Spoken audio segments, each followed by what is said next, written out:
So, ले recording शुरू किया, ये उठ गया भाई। अरे यार तूने क्या लाइट बंद कर दे। मैं बंद करने का चलो चलो, कोई नहीं। एक बार कैंसिल करके दोबारा ऑन कर दे। नहीं नहीं, ठीक है, चलेगा। नहीं। कट हो जाएगा वो।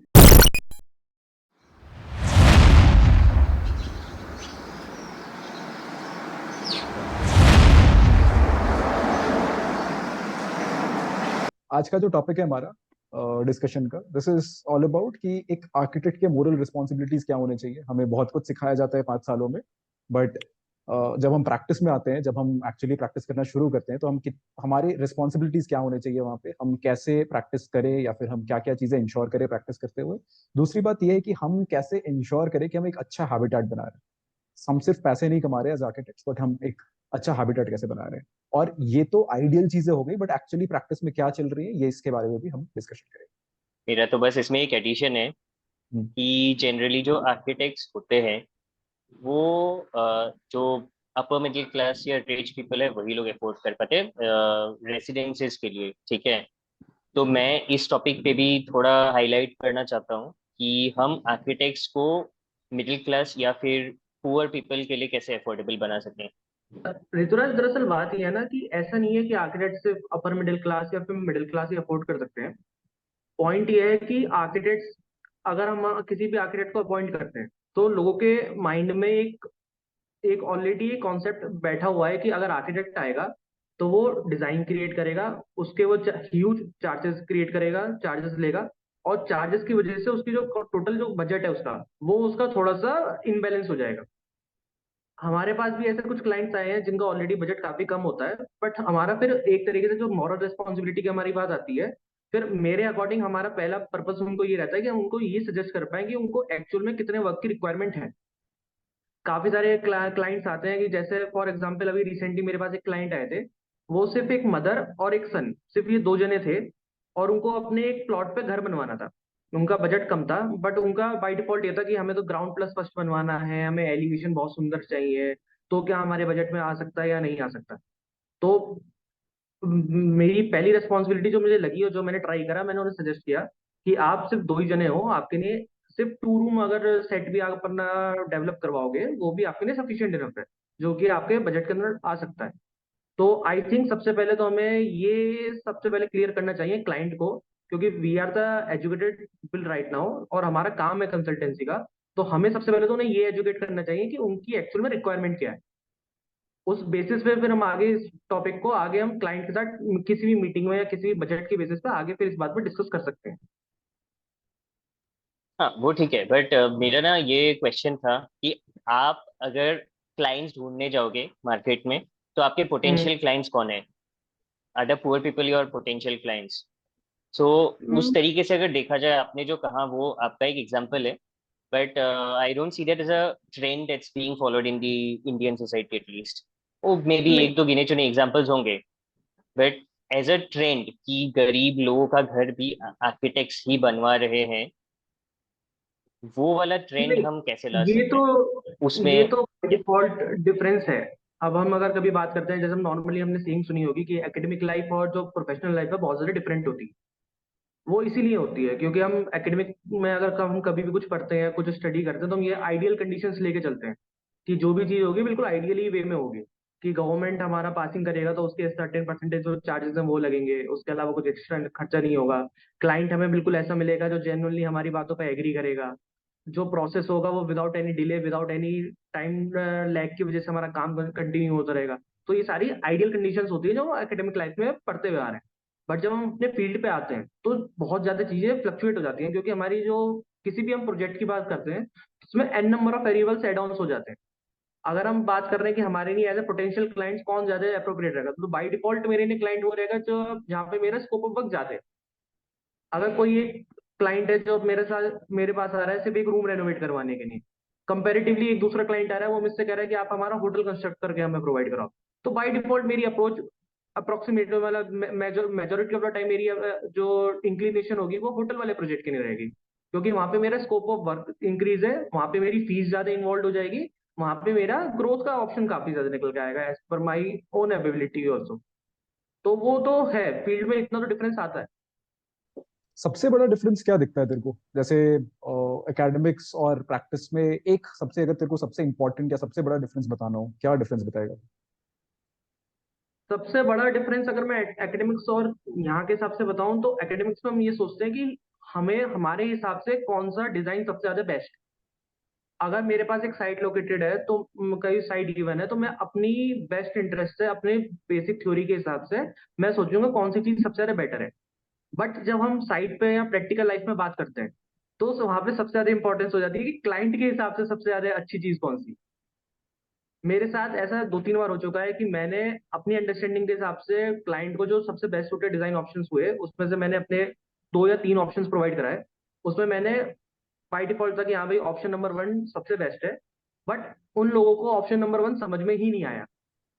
क्यों? क्योंकि उनकी वो चॉइस ही नहीं थी। जिस कंडीशंस में वो रहते हुए आ रहे हैं, जिस माहौल में हम लोग जिस कम्युनिटी में रहते हैं, उनकी उस हिसाब से अपनी अपनी चॉइसेस अपने अपने इंटरेस्ट डेवलप होते हैं। वो उसके बेसिस पे जो उनकी डिजाइन है, उनके बेसिस पे उनकी जो रिक्वायरमेंट्स है, हमें वो आइडेंटिफाई करना सबसे भारी काम है। हम अगर एकेडमिक्स की बात करते हैं तो हम वहाँ पे स्पेस स्टैंडर्ड्स की बात करते हैं, हम वहाँ पे अपनी रिक्वायरमेंट्स की बात करते हैं कि अगर मेरे पास for example 100 square feet area है, उसमें मेरा कितना स्क्वायर फीट हमारे पास रूम के लिए होना चाहिए, कितनी स्क्वायर फीट हमारे पास किचन के लिए होना चाहिए, ये हमारी एकेडमिक्स के बेसिस पे होती है। बट अगर मैं प्रैक्टिकल ग्राउंड की बात करूँ, प्रोफेशनल लाइफ की बात करूँ, तो उसमें हमारी बेसिक डिफरेंस ये आ जाता है कि हमें क्लाइंट का समझना है कि क्लाइंट को क्या चीज पे ज्यादा इंफेसिस देना है। उसका मेन इंपॉर्टेंस, उसको बड़े बेडरूम चाहिए, उसको स्टोर रूम बड़ा चाहिए, या उसको किचन बड़ी चाहिए, या फिर कोई क्लाइंट ऐसा है जहाँ पे गेस्ट बहुत आते हैं तो उनको ड्राइंग रूम बड़ा चाहिए, बेडरूम छोटे चाहिए। तो वो चीज हमें फिर बैलेंस आउट करनी पड़ती है। तो इस हिसाब से हमें अपने डिजाइन को ईच एंड एवरी स्टेप हमें इवॉल्व करना पड़ता है। हम किसी भी पेन और पेपर से ये लिख के नहीं दे सकते कि ये डिजाइन बेस्ट है या ये डिजाइन बेस्ट नहीं है। तो हमें उस हिसाब से चेंजेस अपने इंकॉर्पोरेट करने पड़ते हैं अपने वर्क में। मेरा क्वेश्चन नहीं है बट एक ऑब्जर्वेशन है। जैसे कि शर्मा ने बोला कि जो गैप है वो तो हमको समझ में आ ही रहा है, बट मुझे एक और चीज लगती है कि हमने प्रोफेशनल प्रैक्टिस सब्जेक्ट भी पढ़ा होता है बैचलर्स ऑफ आर्किटेक्चर में, बट हमें प्रोफेशनल प्रैक्टिस में क्लाइंट डीलिंग नहीं सिखाते हैं। तो ये सब क्लाइंट डीलिंग का ही पार्ट है कि उसके हम्म। कॉन्टेक्स्ट को समझना, उसके कल्चर को समझना, उसके हिसाब से डिजाइन करना। हमको जो सिखाते हैं वो बड़ा जेनेरिक चीज है कि घर है तो घर में ये सब आपको स्पेसेस निकालनी है, ये सब एलिमेंट्स डालने हैं। तो मुझे लगता है कि क्लाइंट डीलिंग और बिजनेस को हम कैसे, क्योंकि जब एक जना प्रैक्टिस स्टार्ट करता है, जब एक सिंगल आर्किटेक्ट, तो उसके ऑफिस में वही होता है, वही ड्राफ्ट पर्सन होता है, वही 3D बना रहा होता है, वही क्लाइंट डील कर रहा होता है, वही मटेरियल ला रहा होता है, वही सब कुछ कर रहा होता है। तो when you are wearing different hats at one time, वो चीज मुझे लगती है कि बहुत बड़ी गैप है जो हमें नहीं सिखाया जाता है। और जब हम प्रैक्टिस करते हैं तब हम बाय एक्सपीरियंस सीखते हैं। तो बहुत सारे लोग तो एक्सपीरियंस करने के बाद उसमें एक्सेल कर जाते हैं और बहुत सारे लोग क्विट कर जाते हैं।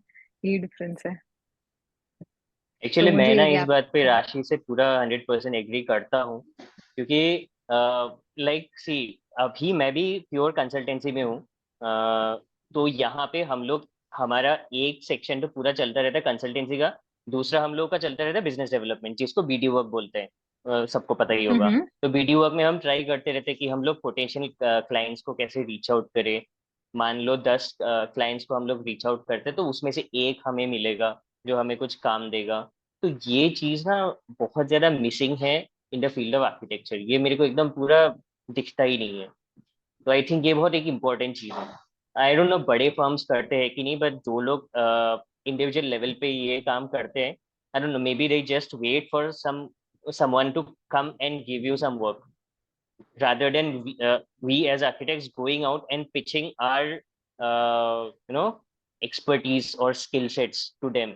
So नहीं, एग्जैक्टली yeah, मैं that's इस my बात view. से, हाँ मैं इस बात से एग्री करूंगा। जो हमारे, हम जैसे कहते हैं ना कि हमारे एकेडमिक्स में बहुत ज्यादा एक तरीके से सॉर्ट ऑफ अपग्रेडेशन की बहुत कमी है। वो सेलेक्टिव अपग्रेडेशन एक इस टॉपिक पे बहुत ज्यादा हैवीली मैं सोचता हूँ कि इसकी कमी बैठती है। क्योंकि हम लोगों को जैसे हमें रूल्स एंड गाइडलाइंस हमें बता दिए गए हैं कि हम अपना प्रमोशन नहीं कर सकते, हम अपने जैसे फॉर एग्जांपल पैम्पलेट्स हो गए या एडवर्टीजमेंट्स हो गए या बैनर्स हो गए, हम ये सब हमें अलाउड नहीं है। तो ये बहुत ही बड़ा हमारे पास, नोज की तो बहुत बड़ी लिस्ट है कि हम ये चीजें नहीं कर सकते, बट डूज की हमारे पास बहुत ज्यादा कमी है।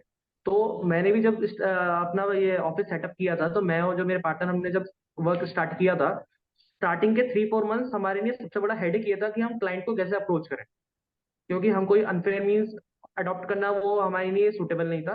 तो हमने 3-4 मंथ तक हमने यही करा कि जितने मार्केट में जैसे डीलर्स हो गए, हमारे मटेरियल वेंडर्स हो गए, या फिर हमारे अलग अलग ऑफिसेस हो गए, हमने उन सबसे जाके 1-to-1 इंटरेक्शन करा, उनके साथ मीटअप करा, उनके थ्रू फिर हमारे पास अलग अलग जगह लीड्स जनरेट हुई।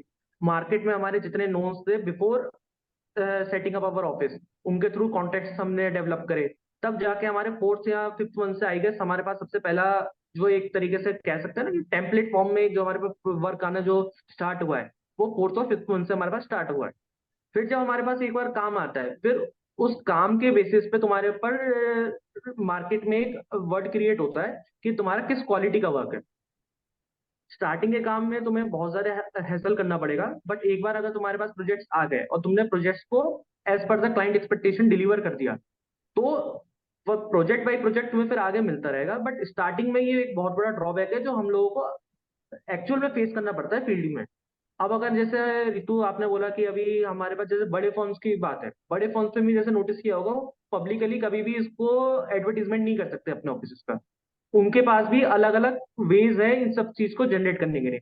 जैसे देखा होगा, हम मैगजीन्स में आर्टिकल्स प्रोवाइड कराते हैं, अलग अलग आर्किटेक्ट्स अलग अलग मटेरियल वेंडर्स के यहाँ उनके इवेंट्स पे, उनके लॉन्च फंक्शंस पे वहां पे जाते हैं। तो वो एक तरीके से उनका सॉर्ट ऑफ प्रमोशन का मेथड होता है, जिस वजह से वो एक तरीके से नोटिस में आ सके, अपनी एक लाइमलाइट में क्रिएट कर सके इस बात पे। तो ये बड़े ऑफिस के केसेस में सिचुएशन हमारी फिर वहां पे जाके डिफरेंस हो जाती है। बट हाँ, ये एक बहुत बड़ा ड्रॉबैक है जो हमें एकेडमिक लेवल पे नहीं सिखाया जाता कि अपने आप को प्रमोट कैसे किया जाए। तो अवार्ड फंक्शंस जो होते हैं आर्किटेक्चर में, वो भी कहीं ना कहीं वो प्रमोशन का ही पार्ट होता है। एग्जैक्टली, अवार्ड फंक्शन भी प्रमोशन का पार्ट होता है। आप किसी भी अवार्ड फंक्शन की बात कर लीजिए, उसमें सबसे पहले जो हमारा रिजल्ट आता है, एंड रिजल्ट आता है। मी बीइंग एन आर्किटेक्ट, अगर मैं अपना ऑफिस छोड़ के किसी अवार्ड फंक्शन में जा रहा हूँ, तो उसका मेरा मेन रीजन ही यही है कि अगर मैं अवार्ड लूंगा या मैं उससे मुझे कुछ बेनिफिट क्या हो रहा है। उससे यही हो रहा है कि मेरा मार्केट में और नेम आ रहा है, अलग अलग जगह लोगों को पता लग रहा है। अब जैसे मोर देन 2 या 3 ईयर्स हो गए, मेरा 2-3 ईयर्स हो गए मुझे यहाँ पे ऑफिस में बैठे हुए। अब सिनेरियो क्या डिफरेंस हो जाता है, पहले हम वेंडर से मटेरियल वालों के पास जाते हैं, अब वो हमारे पास टाइम लेके आ रहे होते हैं। तो स्टार्टिंग का जो पीरियड होता है वो काफी हेसल वाला होता है, no doubt. Starting period 1 year 2 year vary कर सकता है, from person to person, from location to location. But एक बार अगर किसी बंदे ने वहां पे सस्टेन कर लिया, तो आगे फिर कंपैरेटिवली थोड़ा इजी हो सकता है। ऐसा मैं नहीं कहूंगा कि आगे आगे एकदम से इजी हो जाएगा, लाइन से तुम्हारे पास काम आने शुरू हो जाएंगे। बट कंपैरेटिवली जितना तुम एक्सपीरियंस गेन करते रहोगे, जितना तुम्हारे मार्केट में अवेयरनेस क्रिएट हो जाएगी, उतना तुम्हारे पास क्लाइंट को भी कन्विंस करने का ऑप्शन बहुत इंक्रीज हो जाते हैं। अब अगर हम कभी लो बजट क्लाइंट्स की बात करें, या कोई जैसे मिडिल क्लास में कोई अगर बिलोंग करता है उनकी बात करें, उनको कन्विंस करना सबसे भारी काम है। क्योंकि टेक्निकली अगर वो कोई कंस्ट्रक्शन प्रोजेक्ट कर रहे हैं, तो वो अपनी एक तरीके से लाइफ लॉन्ग सेविंग को इन्वेस्ट कर रहे हैं उसमें। तो वो कहीं पे भी रिस्क नहीं लेना चाहते, तो उनको हमें सर्टेन एग्जांपल्स दिखाने पड़ते हैं, हमें रेफरेंसेस देने पड़ते हैं कि हाँ, हमने सच एंड सच क्लाइंट्स के हमने वर्क कंप्लीट करके उन्हें डिलीवर करा हुआ है। आप चाहे तो उन्हें देख सकते हैं, या फिर हम उन्हें अपने पास जो रिकॉर्डेड फोटोग्राफ्स होते हैं या डिटेल्स होती है, हम उनके साथ वो शेयर करते हैं, तब जाके वो कन्विंस होते हैं इन बातों से। तो जैसे आर्किटेक्चर एकेडमिक्स की हम बात करते हैं कॉलेजेस में, राशि ने भी मेंशन किया कि 5th ईयर में हमारा भी एक कोर्स था, प्रोफेशनल प्रैक्टिस करके पढ़ाते थे शायद। हाँ, तो इसमें जैसे जब ये कोर्सेज है अभी ऑलरेडी सारे कॉलेजेस में ही होंगी, सब कॉलेजेस में पढ़ाया जाता होगा, तो एग्जिस्टिंग कोर्सेज में क्या चेंज करना चाहिए? मतलब जैसे चेंज करना है वो तो हमने एस्टेब्लिश कर दिया कि कुछ ना कुछ तो बदलना है उसमें, बट किस तरह से वो इंट्रोडक्शन लाया जा सकता है? जैसे कि प्रमोशन करना सिखाया जाए, या फिर विजुअल कम्युनिकेशन का कुछ सिखाया जाए, जो विजुअल डिजाइन की कुछ चीजें सिखाई जाए जिससे कि बच्चे खुद को एडवर्टाइज कर पाए अच्छे से, या मार्केटिंग स्ट्रैटेजीज कुछ सिखाई। मैं एक एडिशन करना चाहता हूँ इसमें, अनुभव। तो रिसेंटली ना मैंने फेसबुक पर एक पोस्ट देखा, एक एक कोई है रैंडम बंदा है, probably he is a civil engineer. तो वो हम्म, फेसबुक पे रैंडम फ्लोर प्लान्स बना बना के पोस्ट कर रहा था, ठीक है। Hmm, and he was saying like plans for sale. और फिर वो बोल रहा था कि लाइक फेसबुक पे वो कमेंट कर रहा था कि if hmm, someone has any requirements can DM me. तो उस हम्म, टाइप की चीजें हैं। तो इन सच एन एनवायरमेंट जहाँ पे जो आम जनता है they know about civil engineers, architecture actually लोगों को इतना पता नहीं है। मेरे घर पे मुझे अभी भी इंजीनियर समझते हैं काफी लोग, ठीक है। तो hmm, how do we compete with them, या फिर how do we work alongside civil engineers? क्योंकि जो हम प्लानिंग करते हैं, फ्लोर प्लान्स बनाते हैं, वो हम्म। सिविल इंजीनियर्स को विद टाइम 5-6 साल में उनको भी आ ही जाता है वो। तो where is the differentiating factor? नहीं नहीं, डिफरेंस क्रिएट होता है। मैं पहले एक मिनट का जवाब देता हूँ, फिर मैं तुम्हारे क्वेश्चन पे आता हूँ। सबसे पहले ओके। तो जो एकेडमिक फील्ड में जैसे हम बात करते हैं ना कि ये इस सब्जेक्ट को हमें पढ़ाया जाता है, what I personally feel is कि हमारा जो फील्ड है हमारा थ्योरेटिकल सब्जेक्ट नहीं है। आर्किटेक्चर कभी थ्योरी के बेसिस पे इतना ज्यादा डिपेंड नहीं रहता जितना प्रैक्टिकल लाइफ में रहता है। अगर कोई पर्सन है वो डिजाइन क्रिएट कर सकता है पर उसे यही नहीं पता उसे कंस्ट्रक्ट कैसे करना है, तो आई डोंट थिंक वो कुछ कर पाएगा उस पॉइंट। तो मेरे हिसाब से प्रैक्टिकलिटी इसमें बहुत ज्यादा इंपॉर्टेंट है। तो मेरे अकॉर्डिंग ये है कि जैसे हमारे फोर्थ फिफ्थ ईयर में मेजोरिटी ऑफ द कॉलेजेस ये फोर्थ या फिफ्थ ईयर में ही सब्जेक्ट होता है प्रोफेशनल प्रैक्टिस का हमारा। तो व्हाट आई थिंक इज कि इसमें एक रिटन एग्जाम के बदले हमारे प्रोफेसर्स को, ये मैं जब एक बार टीचिंग करता था तो मैंने ये आइडिया पिच किया था अपने कॉलेज में, डी क्रश में जब मैं एज ए लेक्चरर वहां पे टीचिंग करता था तो मैंने पिच किया था कि जो स्टूडेंट्स हैं उनको rather than giving a written text, उनको उस सिटी में जिस सिटी में उनका कॉलेज है अलग अलग वेंडर से उनके साथ इंटरेक्शन का हमें रिकॉर्ड लेना चाहिए कि पर स्टूडेंट जितने भी सिटीज में वेंडर्स है, मटेरियल वेंडर्स हो गए या अलग अलग इंटीरियर डिजाइनर्स हो गए या एग्जिस्टिंग जो ऑफिस में वहां पे लोग काम कर रहे हैं, उन सबसे उनको मीटअप होना चाहिए। वो एक तरीके से उसकी डिटेल रिपोर्ट बनाए। तो एक तरीके से फिफ्थ फोर्थ ईयर से उनका एक हैबिट क्रिएट होनी शुरू हो जाएगी कि हमें मार्केट में कनेक्शंस कैसे बनाने हैं। दूसरा पॉइंट, रितु जैसे तुमने बोला कि हम उनके साथ compete कैसे कर सकते हैं, दरअसल पॉइंट यही है कि तुम्हारे पास काफी क्लाइंट्स आएंगे जो बाय डिफॉल्ट कम रेट सुन के चले जाएंगे, और ये प्रैक्टिकल लाइफ में होता है। बट तुम्हें फिर ऐसे भी क्लाइंट्स मिलते हैं जो बाद में रिग्रेट करते तुम्हारे पास दोबारा आते हैं।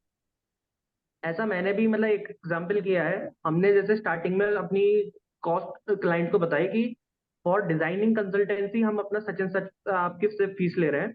उन्होंने उस बात पे एग्री करा, हमने उनको डिजाइन दिया, उन्हें डिजाइन पसंद आया और हमारी उस पर डील फाइनल हो गई। आफ्टर गेटिंग द डिजाइन उन्होंने हमारी पेमेंट करी और बाद में बात आई कि कंस्ट्रक्शन के बेसिस पे।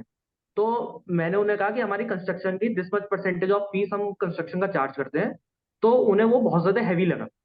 उन्हें लगा इससे कम में तो हम खुद बनवा लेंगे अपना, हमारे पास तो कुछ दिक्कत है नहीं, हम अपना वहां पे साइड पे खड़े हो जाएंगे, मिस्त्री हमने पकड़ रखा है। और इंजीनियर जैसे तुमने कहा सिविल इंजीनियर्स हो गए, सिविल इंजीनियर्स में एज ए कोर्स की तरफ उन्हें टारगेट नहीं कर रहा, बट अगर लेमैन पर्सन भी हो गए या कोई भी रैंडम पर्सन हो गए जो सिर्फ 3-4 साल से काम कर रहे हैं, उनको वो पकड़ लेते हैं, उस पर साइड पे लगा देते हैं।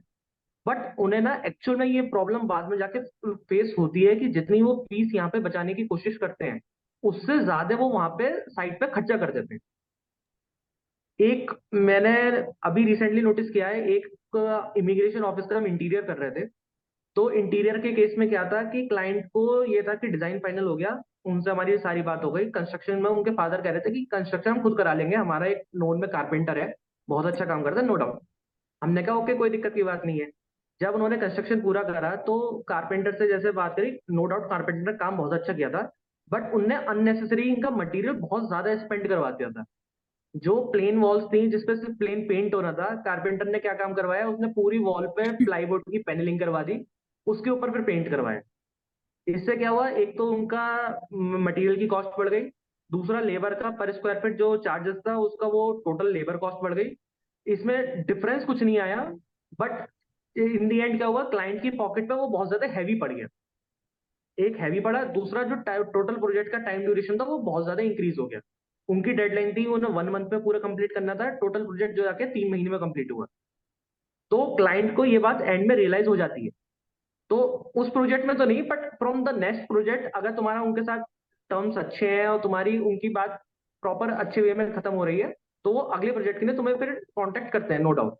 बट हाँ, स्टार्टिंग में तुम्हें कुछ ना कुछ प्रोजेक्ट्स में खोने पड़ते हैं, और ये मतलब हार्श रियलिटी है फील्ड, इसको अवॉइड करना थोड़ा मुश्किल काम है। तो एक और प्रेसिंग गो क्वेश्चन था एहेड। जो हमारे दिमाग में आता रहता है कि हम्म। जैसे मतलब अभी जितना ट्रेंडिंग नए डिजाइन हमें दिख रहे हैं, जो नए नए ग्रेजुएट्स होते हैं आर्किटेक्चर स्कूल से निकलते हैं, हम्म। ये बच्चे जो फिफ्थ ईयर पास करके जैसे हम भी निकले थे, तो इनके दिमाग में हम्म। ये जो फीडेड होता है ना 5 साल तक कि ये इज्म्स जैसे सर हमें पढ़ाते थे, ब्रूटलिज्म और एब्स्ट्रैक्ट डीकंस्ट्रक्टिविज्म, डीकॉन आर्किटेक्ट। डीकंस्ट्रक्शन और पैरामीट्रिसिज्म, ये सारी चीजें दिमाग में घुस जाती है बच्चों के। तो कहीं ना कहीं तुम्हें दिखेगा ये जो यंग आर्किटेक्ट्स होते हैं ना, ये बहुत ज्यादा एक्सपेरिमेंटल काम भी करते हैं। एज अ रिजल्ट जो मटेरियल्स भी यूज कर रहे हैं तुम, वो मतलब ये एसीपी, ग्लास, ग्लेजिंग, ये सब बहुत कॉमन हो गया है आजकल। तो इसके वजह से कहीं ना कहीं इस मटेरियल की वजह से हीट भी बढ़ रहा है कहीं ना कहीं, ठीक है, मतलब वो एग्जैक्टली। बिल्डिंग जो बनाया जा रहा है वो फंक्शनल नहीं है, इन शॉर्ट फंक्शनल नहीं है, उसमें एडिशनल हमें कूलिंग की जरूरत पड़ रही है, कभी कभी किसी बिल्डिंग में एडिशनल लाइटिंग की भी जरूरत पड़ती है, दिन के समय भी लाइटिंग की जरूरत पड़ रही है, तो एनर्जी एफिशिएंसी घट रही है उस बिल्डिंग की। तो ये ट्रेंड कैसे चेंज हो सकता है, जो बच्चे आ रहे हैं नए, जो ग्रेजुएट्स आ रहे हैं, उनको कैसे ये एग्जैक्टली। कन्विंस किया जाए कि they should be more responsible towards कि हम बिल्डिंग को फंक्शनल बनाए रादर देन कि अच्छा दिखे बिल्डिंग। ट्रिक, मैं इस बात पर थोड़ा सा डिसएग्री करूंगा। हालांकि मेरी खुद की अप्रोच काफी हद तक सिंपल डिजाइन पे मैं ज्यादा प्रेफर करता हूँ। मैं खुद पैरामेट्रिक डिजाइन या कर्व डिजाइन को मैं एज ए पर्सनल लेवल थोड़ा सा अवॉइड करता हूँ। But you can not completely ignore them. See, अगर कोई डिजाइन का ट्रेंड है तो देर इज अ रीजन कि वो ट्रेंड क्यों है। क्योंकि लोगों को पसंद है। अगर किसी भी आप सोसाइटी में जाओगे, अगर आपको सेम टाइप की बिल्डिंग हर जगह मिलेगी तो काफी मोनोटोनस हो जाता है, और फिर क्लाइंट भी सोचता है कि अगर सेम वर्क रिपीटेड मोड में आ रहा है तो मैं आर्किटेक्ट को स्पेशल प्राइस क्यों दे रहा हूँ, क्योंकि ही वांट समथिंग डिफरेंट। तो पैरामेट्रिक डिजाइन और ये कर्व डिजाइन भी बहुत ज्यादा इंपॉर्टेंट है फील्ड के लिए। अदरवाइज कोई एक कहते हैं ना सेंस ऑफ कैरेक्टर हमारा मिसिंग हो जाता है किसी भी बिल्डिंग्स में। But on the other hand जब हम बात करते हैं कि लो एफिशिएंसी हो जाती है बिल्डिंग की, तो इस बात में क्या है ना, लोगों इसमें कमी आई गेस आर्किटेक्ट्स की ही है, यंग आर्किटेक्ट्स की है, क्योंकि वो मटेरियल्स अभी इतने ज्यादा फेमिलियर नहीं होते। जैसे हम पहले के टाइप की बात करते हैं, पहले हमारा क्या मेजोरिटी केसेस में एसीपी हो गया, एचपीएल हो गया, ये सब मटेरियल हम यूज करते थे कि एक्सटीरियर क्लैडिंग में हमारा ये मटेरियल आता। बट अब के केस में क्या है, हमारे पास बहुत ज्यादा इनोवेटिव मटेरियल मार्केट में आ रहे हैं। सी, ग्रीन एनवायरनमेंट और सस्टेनेबिलिटी का ट्रेंड काफी टाइम से चलता हुआ आ रहा है। और अब मार्केट में बहुत सारे मटेरियल्स ऐसे डेवलप हो चुके हैं जो हम काफी ज्यादा यूज कर सकते हैं। जैसे नो डाउट आप पैरामेट्रिक डिजाइन पर जाओ, बट आप क्लैडिंग के लिए जैसे फॉर एग्जांपल हम मटेरियल सीमेंट बोर्ड यूज कर सकते हैं, फाइबर सीमेंट बोर्ड यूज कर सकते हैं। ये मेरा साउंड इंसुलेशन के लिए काफी ज्यादा हेल्पफुल हो जाता है। थर्मल इंसुलेशन हमारे लिए बहुत ज्यादा बेटर प्रोवाइड करता है। टोटल कंस्ट्रक्शन कॉस्ट इससे हमारी कम हो जाती है, तो इससे हमारी एफिशिएंसी बढ़ सकती है। ब्रिक्स में आप फ्लाई एश ब्रिक्स पर जा सकते हो, रेजिडेंशियल केसेस में फ्लाई एश ब्रिक्स पर जा सकते हो। कमर्शियल बिल्डिंग्स है जिसमें हमें सिर्फ पार्टीशन चाहिए तो आप एएसी ब्लॉक्स पर जा सकते हो। इसमें हमारी आपकी बिल्डिंग एफिशिएंसी बढ़ जाएगी, कॉस्ट रिडक्शन हो जाएगा, ये चीजें हैं। बट ये चीजें यूज तब कर पाएंगे जब आर्किटेक्ट्स या फिर क्लाइंट्स अवेयर हो सकते हैं। अब हम क्लाइंट से तो इस बात के लिए हम एक्सपेक्टेशन नहीं कर सकते कि क्लाइंट इस बात के लिए अवेयर भी हो और फिर हमें वो फीस भी पे करे। तो if he is paying a fees तो हमें उस बात के लिए खुद अवेयर होना पड़ता है। तो as a young architect design approach रखनी चाहिए, नो डाउट। बट एक पॉइंट पे आके उन्हें भी समझना चाहिए कि हम एलिवेशन के नाम पे अननेसेसरी कोई ऐसी चीज तो कंस्ट्रक्ट नहीं कर रहे जिसका कुछ फायदा ही नहीं है। अगर हम बिल्डिंग में किसी भी पार्ट पे एक मटेरियल लगा रहे हैं तो उस मटेरियल की कॉस्ट जनरेट हो रही है, मॉनिटरी कॉस्ट भी है, उसका कार्बन फुटप्रिंट भी जनरेट हो रहा है, उसकी लेबर कॉस्ट भी हो रही है, हर चीज उससे जनरेट हो रहा है। तो नो डाउट हमें ब्यूटिफिकेशन पे और एलिगेंस पे वर्क करना चाहिए, बट एक हमें सर्टेन लिमिट पे आके बैलेंस भी क्रिएट करने की कोशिश करनी चाहिए। तो अगर हम सच किसी एक पॉइंट पे हम ज्यादा एम्फेसिस ब्यूटी पे दे रहे हैं, तो हमें बिल्डिंग में एनर्जी एफिशिएंसी जनरेट करने के लिए कोई दूसरे कॉन्सेप्ट पे जाना चाहिए। तो आजकल मार्केट में ऐसे मटेरियल्स डेवलप हो गए हैं और कंटिन्यूअसली नए नए डेवलप होते जा रहे हैं। तो इस चीज पे एफिशिएंसी को भी हम कंट्रोल कर सकते हैं। व्हाट अबाउट जैसे एस्थेटिक्स का सेंस क्या लगता है कि जैसे जिस तरह से हमें कॉलेजेस में एस्थेटिक का एक सेंस दिया जाता है, जैसे तुमने बोला कि हमें वैरायटी चाहिए, है ना, मतलब वैरायटी के लिए ही हमें पैरामेट्रिक और भी फॉर्म्स को यूज करना है, बट हमारे वर्नाकुलर आर्किटेक्चर में भी तो वैरायटी है। इंडिया के वर्नाकुलर आर्किटेक्चर में हर स्टेट में कम से कम तुम ढूंढोगे तो तुम्हें 10 से 15 अलग अलग, कम से कम 10 से 15 अलग टाइप के यूनिक हम्म। बिल्डिंग्स मिल जाएंगे, बिल्डिंग टाइप्स मिल जाएंगे, हट्स के भी अलग अलग टाइप्स मिल जाएंगे। मैं हम ऐसे नहीं बोल रहा हूँ कि अब कोई मॉडर्न कंस्ट्रक्शन है तो उसमें हट बना दो, हम्म। बट स्टिल अगर यूनिक कंस्ट्रक्शन स्टाइल्स भी देखा जाए, जयपुर का एक अलग कंस्ट्रक्शन स्टाइल है ना, कुछ दिल्ली के आपको कंस्ट्रक्शन स्टाइल्स मिल जाएंगे। कुछ जरूरी नहीं कि वो पूरा पूरा इंडियन हो, क्योंकि इंडिया में हमेशा बाहर से काफी इन्फ्लुएंस रहा है, सार्वजनिक इन्फ्लुएंस रहा है, यूरोपियन इन्फ्लुएंस रहा है। तो ऐसा क्यों हमें लगता है कि जो बाहर में ओरिजिनेट हुए हैं ट्रेंड्स, जो आर्किटेक्चरल ट्रेंड्स बाहर ओरिजिनेट हुए हैं वो ज्यादा कूल है, ऐसा बच्चों को क्यों लगता है जब वो नए नए ग्रेजुएट होते हैं? क्योंकि इंडिया के वर्नाकुलर स्टाइल से भी तो हम वैरायटी ला सकते हैं, जिस वैरायटी की बात हो रही थी। इसमें मैं एक एडिशन करूंगा। हम पांचों लोग सेम कॉलेज से हैं। पांच हम्म। ही है ना, सॉरी चार 4 लोग। चार चार हम 4 लोग सॉरी सॉरी सॉरी। एक अभी ऑफलाइन है, टेंशन ना लो। हम चारों लोग सेम कॉलेज से, so we studied from SMVDU Jammu, जो कि नॉर्थ इंडिया बेस्ड है। अब हम्म। इस कॉल में हम 2 लोग ईस्ट इंडिया के हैं, एक सेंट्रल इंडिया से है। ठीक है। अब काइंड ऑफ ऐसा हो गया है कि मेरे उधर आर्किटेक्चर है अलग टाइप का, लेकिन मैंने सीखा हुआ है नॉर्थ इंडियन आर्किटेक्चर। ठीक है। तो मैं जब वापस आके गुवाहाटी में जाके घर बनाऊंगा, कुछ भी कंस्ट्रक्शन करूंगा, वेस्ट बंगाल में जाके कुछ भी करेगा या झारखंड में कुछ भी करेगा, वो वापस हमारा जो बैकग्राउंड है मॉडर्न आर्किटेक्चर वही आएगा। तो इस चीज को हम कैसे टैकल करेंगे, क्योंकि हमने सीखा हुआ वही है। ये इशू इसलिए है क्योंकि अभी लोगों को इतना एक्सपीरियंस नहीं है। जैसे ये इशू सिर्फ एज ए फ्रेशर आर्किटेक्ट्स या कंपैरेटिवली इनएक्सपीरियंस आर्किटेक्ट्स को हम ये बात कह सकते हैं, जो फील्ड में नए नए हैं। आई डाउट, ठीक है। क्योंकि ये मेरे अगर को, कोई मैं इस पे कॉन्टेस्ट करूंगा। नहीं, ये इस वजह से है क्योंकि अगर हम जैसे स्टार्टिंग में सबसे पहले ट्रेंड सीखते हैं, तो हम सबसे पहले बिल्कुल बेसिक सिंपल चीजों से सीखते हैं। सबसे इजी काम क्या होता है, किसी भी बिल्डिंग का अगर हमें एलिवेशन करना है उसमें कंप्लीटली ग्लास से कवर कर दो। कंप्लीट ग्लास का साइड आ गया, इजीली बन गई, काम खत्म। कोई उसमें डिजाइन में दिमाग नहीं लगाना, कुछ उसमें काम नहीं करना। तो ज्यादातर लोग उस पर जाते हैं। अगर मैं वहीं पे वर्नाक्युलर उसको बिल्डिंग आर्किटेक्चर थोड़ी की बात बोलेंगे, करूँ, उसको तो ग्रीन हाउस बोलेंगे। एग्जैक्टली एग्जैक्टली वो इश्यू है। हम अगर हम जो है इससे अगर बाहर के ट्रेंड से कॉपी करना शुरू कर देंगे तो उसमें ये इश्यू क्रिएट होता है। हम क्या करते हैं, हम यूरोपियन कंट्रीज हो गई या अमेरिका वगैरह हो गया, हम स्कैंडिनेवियन वहां से कंट्री में उसका देख। सेंस बनता है, कोई स्कैंडिनेवियन कंट्री है वहां पे उसका एग्जैक्टली, सेंस बनता वहाँ है, का क्योंकि वहां पे गर्मी को वहाँ का मेंटेन करना है। टेम्परेचर अलग है, वहाँ की कंडीशंस अलग है। हमारा वहाँ का पूरा सिनेरियो डिफरेंस है। अब जैसे ये देखो, हम अभी रिसेंटली आपने न्यूज में देखा होगा कि यूरोप में और लंदन वगैरह में 26 डिग्री का टेम्परेचर हुआ है, वहाँ पे हीट वेव इशू हो गया है। यहाँ पे 26 में अलर्ट आ हमारा गया एसी था। चल रहा होता है। तो ये डिफरेंस रहता है। आप दुबई के केसेस में जाओ, वहां पे हम अगर एलिवेशन में हम अपना आयरन या एमएस यूज करते हैं, वो बड़ा इशू क्रिएट करता है ऐसे साइट पे असेंबल करने में।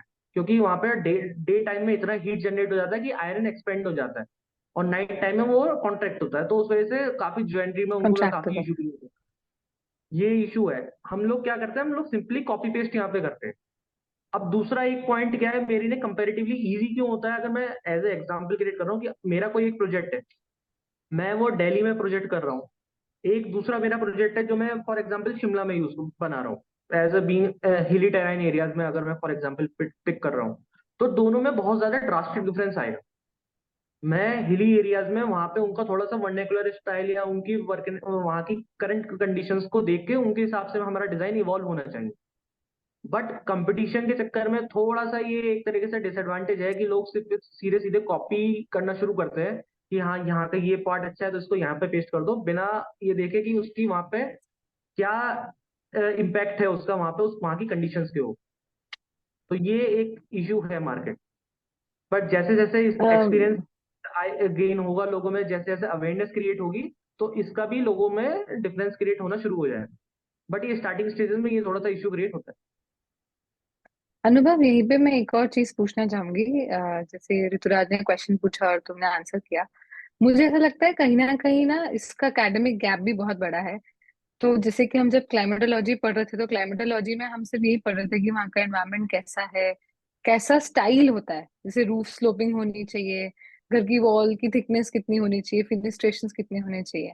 बट कभी हमने उसको मटेरियल से कभी लिंक नहीं किया कि वहां पे जो मटेरियल है वो हिस्टोरिक टाइम्स में क्या यूज होता था, वर्नाकुलर आर्किटेक्चर में, और मॉडर्न टाइम्स में हम क्या यूज कर सकते हैं। तो मुझे ऐसा एक तो लगता है कि मतलब मुझे ये जानना है कि हम इस गैप को भी कैसे एड्रेस करें, and do you also feel the same. Secondly, even जब हम मटेरियल्स के बारे में पढ़ रहे थे, तो हमें कितने बेसिक मटेरियल्स बताए गए थे। मतलब जो एक बेसिक सा घर बनाने के लिए हमें पता होता था कि भाई सीमेंट चाहिए, ब्रिक चाहिए, ग्लास चाहिए, ये एल्यूमिनियम है, ये आयरन है, बस इतना। मुझे लगता नहीं कि हमको मटेरियल एक्सपोजर दिया गया, और आज भी कॉलेजेस में नहीं दिया जा रहा है। तो कैसे हम इसको एकेडमिक्स में लिंक कर सकते हैं कि हमें मटेरियल नॉलेज पहले से ही फर्स्ट ईयर से ही आना शुरू हो जाए, बिकॉज डिजाइन भी तो फर्स्ट ईयर से ही कर रहे हैं ना। तो हम उसको कैसे लिंक करें, और मतलब how do we have a connection between different subjects also, कि एक दूसरे से सब डिपेंडेंट है और लिंक्ड है, साइलोज में नहीं पढ़ना है उनको, डिपेंडेंसी में पढ़ना है। तो उसको कैसे हम एड्रेस करेंगे?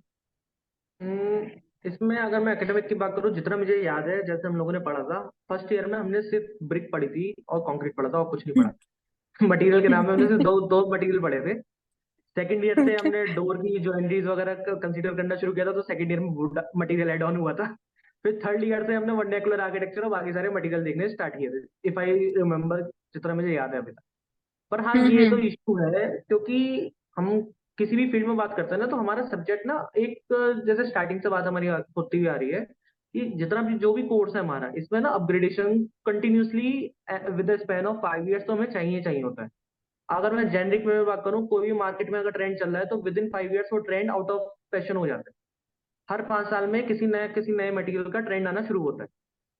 अभी करेंटली जिस लोकेशन में मैं सिचुएटेड हूँ, यहाँ पे हमारा WPC लूअर्स और फ्लेक्सटोन, ये 2 मटेरियल है, इनका बहुत ज्यादा ट्रेंड चला हुआ है। हर एक बंदे को यहाँ पे ये मटेरियल चाहिए। अब इन लोगों को ये नहीं, मतलब मैं कहना नहीं चाहूंगा, पर क्लाइंट्स कुछ बिल्कुल ही अनोखे अनोखे आते हैं।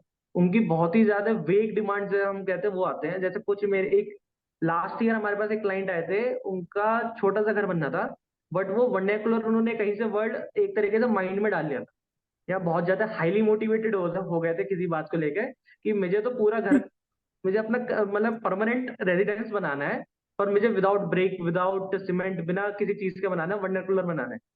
तो हमें भी उस पॉइंट पे एक तरीके से थोड़ा सा समझना चाहिए कि ठीक है, अगर हम अ, कोई रेजिडेंस बना रहे हैं, अगर वो एक सॉर्ट ऑफ फार्म हाउस वाली कैटेगरी है या रिक्रिएशनल रिट्रीट हब है, तो हम इस चीज पे ज्यादा इंफेसिस दे सकते हैं।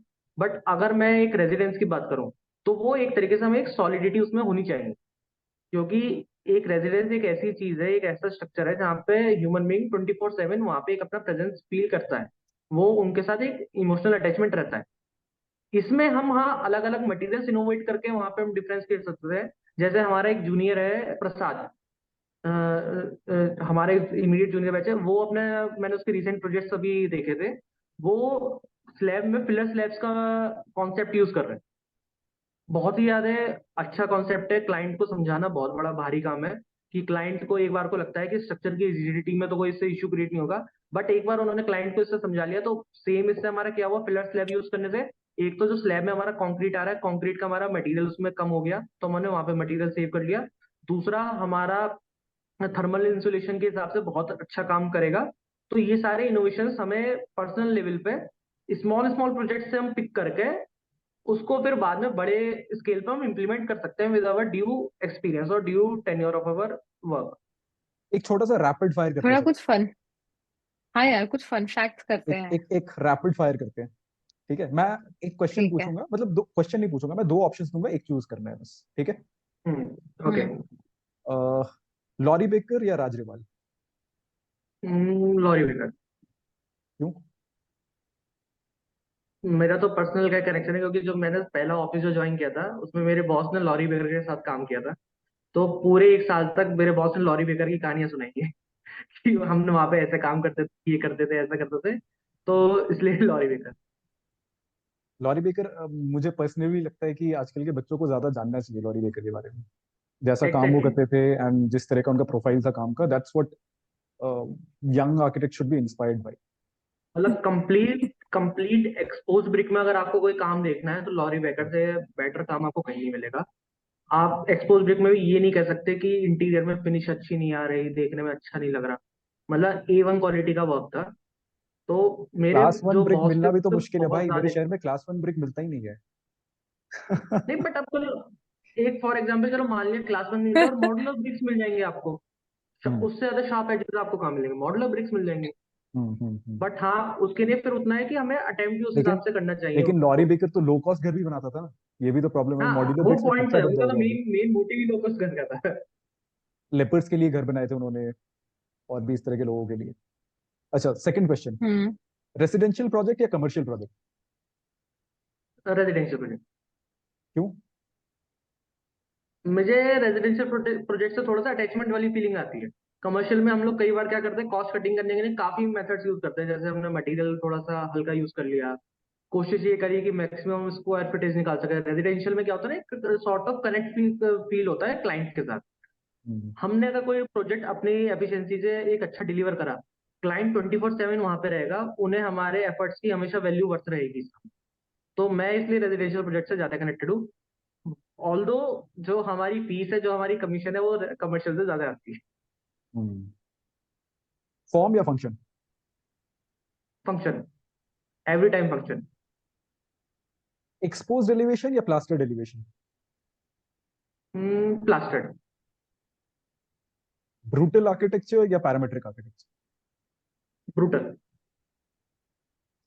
LIK या ली कॉर्ब? लीकॉम। क्यों? सेम सिचुएशन की हमने जो, जब बैचलर्स के टाइम में जो मैंने majority of the case studies करी, जो स्टडी करा था, वो मैंने लीकॉप पे किया था। ऑल्दो मैं जानता हूँ इंडिया के कॉन्टेक्स्ट के हिसाब से थोड़ा सा रॉन्ग आंसर है ये कि लीक ऑफ का जैसे चंडीगढ़ में जैसे मेनली कंक्रीट बेस्ड जो वर्क है, बट हमने क्योंकि मेरा स्टार्टिंग पॉइंट आर्किटेक्चर में, अगर मैंने किसी आर्किटेक्ट को स्टडी करना स्टार्ट किया था तो कॉलेज के टाइम में ही वो लीक ऑफ ही था। उनके जैसे सिंपोजियम्स हम लोगों ने अटेंड किए थे, इफ यू रिमेम्बर कि हम साथ में ही गए थे सबके सब। तो लीक ऑफ का है, इसलिए हमारा majority of the case studies जो हमने करी है लीक ऑफ के हिसाब से ही करी थी हमने। तो फिर रैप अप करने से पहले मैं, मेरे साइड से तो एक ही लास्ट क्वेश्चन है, मैं एक पूछना चाहता हूँ, हम लोग डिमांड में क्यों नहीं है? हम डिमांड में नहीं है सोसाइटी में। नहीं है, ऐसा नहीं है कि नहीं हम है लोग हम डिमांड लोग में नहीं डिमांड है। में, आई मीन, आई ठीक है, नहीं है, मे बी नहीं है, दैट्स माय नहीं है। परसेप्शन। तो जैसे हम देखते हैं ना कि जैसे स्टार्टिंग में तुमने एक बार बताया था कि फेसबुक पे पोस्ट पड़ा था कि वो बंदा अपने प्लान्स दे रहा था, वो तो फेसबुक पे शेयर कर रहा था, हमारे पास आते हैं कि सर एक एक प्लान हम आपको 500 500 1000 1000 रुपए में आपको उसका 3D बना के दे देंगे, पर व्यू के हम इतने चार्जेस ले लेंगे, दे दो। इस चीज की वजह से क्या होता है ना, मार्केट खराब होता है एक तरीके से। अगर मैं बीइंग कंप्लीटली प्रोफेशनल और एज ए बिजनेसमैन बात करूं तो इससे ना मार्केट खराब हो जाता है। क्योंकि अगर क्लाइंट को तुम किसी सर्विस के लिए फॉर एग्जाम्पल 1000 चार्ज कर रहे हो, और कोई भी एक लेमैन पर्सन जिसको सिर्फ काम चाहिए, जिसको सिर्फ रुपए से मतलब है, वो सिर्फ उस काम के 100 रुपीज चार्ज कर रहा है, तो client majority of the time ये नहीं समझ पाता कि उसमें डिफरेंस क्यों है। इसलिए वो फिर उन लोगों के पास चले जाते हैं, और फिर हम लोगों को लगता है कि हमारी रेलेवेंस कम है। बट एक बार अगर तुमने अपना नेम क्रिएट कर लिया, तुमने अपना ब्रांड क्रिएट कर लिया, तुम्हारा वर्क एक बार को अगर दिखने लगा लोगों को, तो तुम्हारी रिलेवेंस हमेशा रहेगी, और ऐसा कभी नहीं होगा कि तुम्हारे पास वर्क नहीं है। नहीं, मेरा, हमारे पास मतलब जो पॉपुलर आर्किटेक्ट्स है उनके पास काम तो आएगा, मैं कॉन्टेस्ट नहीं हम्म। कर रहा उस बात पे। लेकिन आप कितना भी देख लो, मतलब आम जनता नहीं जानती है बीबी दोषी कौन है, ठीक है? हाँ, आई मीन, एग्जैक्ट। वो एक हार्श रियलिटी है, मैं रिस्पेक्ट करता हूँ उनको, but Rituraj, that's a harsh reality. Rituraj, आम जनता, आम जनता क्या, मैं कॉलेज में पढ़ाती हूँ अभी, आई एम गेस्ट फैकल्टी। तो वहाँ पे सेकेंड थर्ड ईयर के आर्किटेक्चर के बच्चे अभी राज हम्म। रिवाल और चार्ल्स कोरिया को नहीं जानते, जबकि वो जयपुर में रहते हैं, और उनकी चार्ल्स कोरिया जी के यहाँ पे जवाहर कला केंद्र is one of the celebrated projects. तभी और भी बीवी बच्चों को नहीं हाँ पता कि तो और बीवी दोषी तो मतलब इट हम इस कम्स बैक टू दैट इकलौते। पॉइंट कि हम लोग डिमांड में क्यों नहीं है। हम्म मतलब कहीं पे मे बी एक दो कर दिया project, okay that's fine, hmm. Maybe हर किसी फील्ड में किसी ना किसी प्रोफेशन ने अच्छा काम किया रहेगा, बट एज अ ट्रेंड मेरे को नहीं दिखता कि आजकल जैसे टेक्नोलॉजी टेक्नोलॉजी टेक्नोलॉजी की इतनी बात होती है, एआई की इतनी बात होती है, ऐसे आर्किटेक्चर की क्यों बात नहीं होती अभी? छोटा सा बिजनेस या फिर बहुत बड़ा बिजनेस, सबको एआई चाहिए, सबको मशीन लर्निंग नहीं, चाहिए, लेकिन द पॉइंट आर्किटेक्चर किसी इज, को नहीं चाहिए। नहीं ऐसा नहीं है कि आर्किटेक्चर किसी को नहीं चाहिए। हम लोग थोड़ा एक मिसकंसेप्ट कर रहे हैं इस पॉइंट तो हम लोग समझ नहीं पा रहे। अब मैं, आर्किटेक्चर सिर्फ घर और कमर्शियल बिल्डिंग का नहीं है। ताजमहल बना है वो भी एक आर्किटेक्चर का पार्ट है, अभी स्टैच्यू ऑफ लिबर्टी बनी है आर्किटेक्चर का पार्ट है, बुर्ज खलीफा टॉलेस्ट बिल्डिंग बनी है वो भी आर्किटेक्चर का पार्ट। आर्किटेक्चर सिर्फ स्मॉल पार्ट पे लिमिटेड नहीं है। अगर हम ग्लोबल लेवल पे बात करें, इतने बड़े स्केल पे बात करें, जैसे हमने स्टार्टिंग में अभी बोला था, जैसे आईटी के कंपैरिजन में हम बात कर रहे हैं कि आईटीज में जैसे हम बात करते हैं कि बिल गेट्स का नाम है, या फिर मार्क जुकरबर्ग का नाम है, इलॉन मस्क का नाम है, तो ये भी हम बिल्कुल टॉप मोस्ट लेवल पे बात कर रहे हैं। तो अगर हमारे पास वर्ल्ड हम्म में फुल हाई रेटेड प्रोजेक्ट्स हैं तो उनका डिमांड है, उनको लोग जानते हैं। मैं ये नहीं कह रहा कि उनके आर्किटेक्ट कौन है वो लोग जानते होंगे बाय डिफॉल्ट, मैं वो बात नहीं कर रहा, but people are aware of the projects. Like Dubai की हम बात कर रहे हैं, दुबई में जो इतने मल्टी लेवल प्रोजेक्ट्स बन रहे हैं वहां पे, लोग जानते हैं कि हाँ भाई एक डेवलप हो रहा है। उनकी लेमन पीपल की टर्मिनोलॉजी उस बात को लेकर डिफरेंस होगी, वो लोग उसको एज ए बिल्डिंग बोल देंगे, वो उसको अलग तरीके से कैटेगराइज करेंगे। हम उस कैटेगरी की बात नहीं कर रहे, बट ऐसा नहीं है कि उन लोगों को उस बात का फैसिनेशन नहीं है। आर्किटेक्चर या कंस्ट्रक्शन एक ऐसी फील्ड है जिसका फैसिनेशन बाय डिफॉल्ट हर एक में होता है। इवन एज जब बच्चे छोटे होते हैं, मतलब बच्चे भी स्टार्टिंग में जब टॉयज के साथ खेलते हैं तो पिरामिड्स बनाते हैं या स्ट्रक्चर्स बनाते हैं। तो कंस्ट्रक्शन का और बिल्डिंग्स का तो बाय डिफॉल्ट हमेशा हर एक को फैसिनेशन होता है। मुझे ऐसा लगता है कि ना, इंसान घर जीवन में एक बार बनाता है या दो बार। अगर मैं और तुम घर बनाएंगे हम्म। तो हम 10 साल में एक बार बनाएंगे, तो इसका रिपीटेशन ही बहुत कम है। और जब हम टेक की बात करते हैं, हर इंसान मोबाइल यूज कर रहा है, हर इंसान व्हाट्सएप इंस्टाग्राम फेसबुक चला रहा है, तो उसका मास बहुत ज्यादा है। यहाँ पे घर इंसान 10 साल में बना रहा है, अपना ऑफिस तो बहुत सारे लोग बनाते ही नहीं है, उनके जीवन काल ही नौकरी में निकल जाता है। और दूसरी चीज है कि जो घर भी बना रहा है वो इतना मनी इन्वॉल्व होता है उस चीज में, जमीन खरीदना फिर उसके ऊपर घर बनाना, तो उसमें भी फिर क्या होता है, ये प्रोसेस पूरा स्लो हो जाता है अगर हम इस तरीके से कंपेयर करेंगे। तो जमीन खरीदना, फिर घर बनाना, फिर रजिस्ट्रेशन कराना, तो इस कारण से रेपुटेशन तो है नहीं, तो इसलिए हमारी डिमांड और कम है। तो फिर जो शादी कराते हैं फिर उनका तो और कम डिमांड होना चाहिए, शादी एक बार ही करता है इंसान, घर तो फिर भी 2 बार बना हाँ लेते एग्जैक्टली। वो तो बैंड करोड़पति बाजा बन, बारात वाले। शादी पे डिबेट नहीं होते। हाँ। मेरा पॉइंट ये था, जैसे लोग टेक्नोलॉजी को अपनाते हैं बिकॉज लोगों को लगता है कि हाँ टेक्नोलॉजी मेरी लाइफ में आएगा तो फिर my life will hmm. Become easier, my life will become convenient. लेकिन लोगों को सिमिलरली आर्किटेक्चर के बारे में या फिर आर्किटेक्ट्स के बारे में आई डोंट नो, ऐसा लगता है कि नहीं कि आर्किटेक्ट अगर मेरी लाइफ में आएगा, मतलब कोई आर्किटेक्ट अगर मेरा घर डिजाइन करेगा तो my house in the long run will be a better house. I don't know if that mentality persists, exists. I don't know. बस मेरे को ऐसा लगता है कि परसिस्ट ऐसा नहीं है। ये point client to client depend करता नहीं है। है। अगर क्लाइंट थोड़ा सा एजुकेटेड है तो उस बात उसको रियलाइज करेगा कि हाँ भाई, अगर मैंने किसी एक एजुकेटेड पर्सन को, कोई प्रोफेशनल पर्सन को हायर कर रहा हूँ, तो उसमें एटलीस्ट क्लाइंट से ज्यादा तो उस पॉइंट पर अंडरस्टैंडिंग होगी कि उस चीज को कैसे, वर्कआउट को कैसे मैनेज करना है। अरे यार शिट, मैं भी पॉइंट बोलूं क्या? अनुभव, जो तुम बोल रहे थे ना अभी कि क्लाइंट पढ़ा लिखा हो तो समझता है, आज को ज्यादा पढ़ा लिखा क्लाइंट भी हानिकारक है। वो यूट्यूब देखकर और पिंटरेस्ट से खुद की डिजाइन बना लेता है और मैंने लोगों तभी को पढ़ा लिखा मतलब क्लाइंट बोला, ज्यादा पढ़ा लिखा हाँ, नहीं बोला। मैंने ऐसे बोला वाले पढ़ा क्लाइंट्स लिखा मेरे बोला, फैमिली ज्यादा में ही हैं। ऐसे तारीफ वाले मेरी कर रही फैमिली है। में हैं। खुद मेरे फैमिली मेंबर वो सब खुद का घर पिंटरेस्ट बनवाने के लिए दूसरे आर्किटेक्ट को हायर करने की बात कर रहे हैं।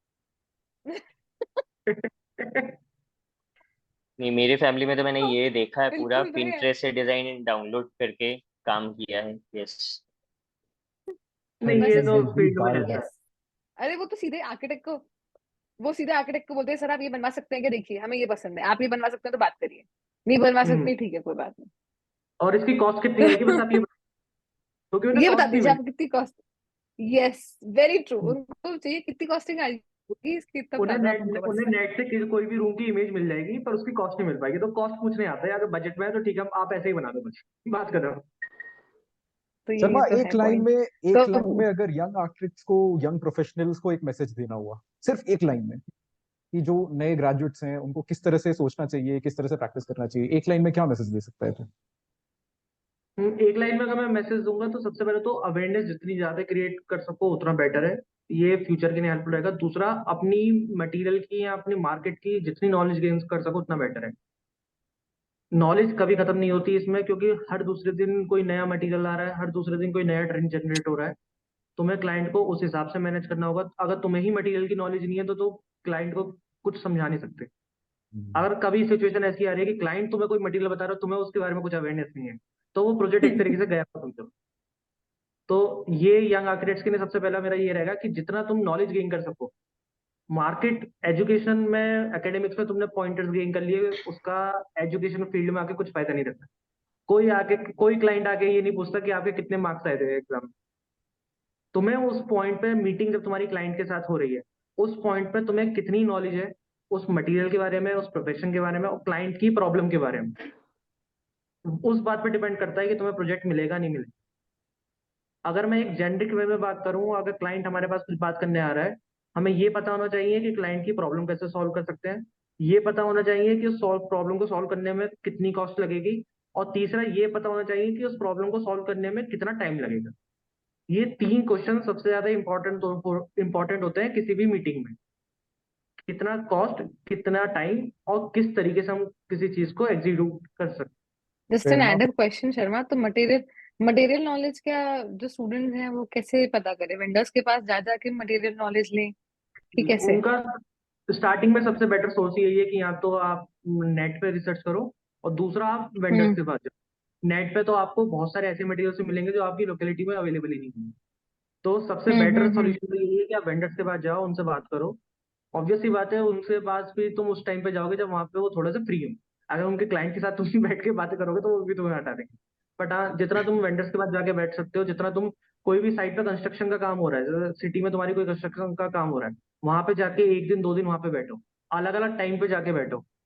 जैसे मैंने बिल्कुल स्टार्टिंग फेज में किया था कि मेरे और घर के पास एक साइट बन रही थी, कंस्ट्रक्शन हो रहा था। तो जिस टाइम पे फाउंडेशन हो रहा था एक दिन मैं वहां पे उस टाइम पे चला गया, फिर जब प्लिंथ बीम आ रही थी तब मैं वहां चला गया, और जब फिर कंस्ट्रक्शन हो रहा था तब चला गया। तो तुम इसी से एजुकेशन और मतलब इसी से अब गेन कर सकते हो नॉलेज। शर्मा का एक और और कुछ एक्सपर्टाइज भी है, पूछना है? We can actually call him upon his next expertise as well. तुम्हारा मास्टर्स भी है ना एक दूसरे फील्ड में, मतलब अलाइड फील्ड ही, construction management. Construction management. Construction I am sure we can oh get to some questions with construction management as well. उस पे भी हमारे कुछ क्वेश्चंस हो सकते हैं जिसके लिए हम आगे किसी सेशन में भी तुम्हें बुला सकते हैं। तो आई श्योर। थिंक आज का डेफिनेटली। डिस्कशन काफी इंसाइटफुल था। हमें एक काफी ब्रीफ लेकिन हम्म काफी एक अच्छा ओवरव्यू मिला कि प्रैक्टिस में और एकेडमिक्स में क्या डिफरेंस होता है, क्या एक मतलब मतलब जो हमें दिखता नहीं है एकेडमिक्स में काफी टाइम ये चीज, तो उसका एक इंसाइट हमें आज मिला कि प्रैक्टिस में कौन सी ऐसी चीजें होती हैं जिसपे हमें ध्यान देना है, या फिर जो ग्रेजुएट्स हैं, फ्रेश ग्रेजुएट्स हैं, उनको क्या चीजों पे ध्यान देना है। It was a really nice discussion, बहुत मजेदार डिस्कशन रहा Sharma. Thank you for joining us and it was great talking to you. This pleasure is all mine. Thank you everyone. Thank you Anubhav. Thank you.